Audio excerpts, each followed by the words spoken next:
Welcome to the Ask Patrick series.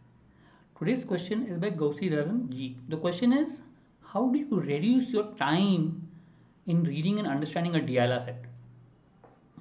I will just give you maybe a couple of methods. Reducing the time, because a lot of people waste a lot of time in reading the set. What happens? They keep on going back to the set. In the end, by the time they solve the whole set, they already read the set 5 times, 6 times, and that is a wastage of time. So I'll tell you what I normally do. It may be a good method, may not be a good method, but yes. What I normally do is when I read the passage, I write down on the sheet of paper everything that is important in a symbolized format. So it doesn't take too much time to write. I don't write words. I just put symbol A is bigger than B or something on that. So I understand what is being said. Moment I write down, I don't have to go back to the passage to find out what is missing, what is not. I have the data with me on a piece of paper in shorter format to understand what are the points which are there mentioned out there. Easy to understand. So I don't go back to passage. Secondly, how it helps is as and when I solve the passage, I circle whatever I've used. So that means I also know which data I have used, which data I have not used. Because normally the hint in the exam is on the data you have not used. So if I got stuck, I know I should look at the data which I have not used and try to look at solution from that angle.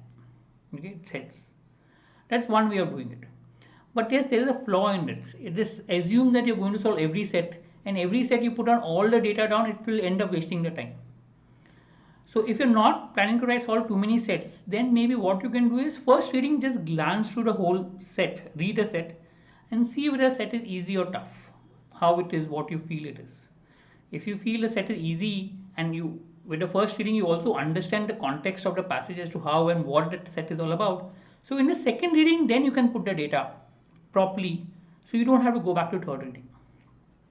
So either way, but the key is to represent the data which is given to you properly on a piece of paper, so you don't have to keep on going back to reading it again, and that helps a lot in terms of reducing the time that you take to solve a DLR set. I mentioned this example earlier. Knew of a person who used to take a lot of time in solving this, reading the set. His whole time used to go on reading the set. So he devised this method saying that I'll only read it once and try to get the answer.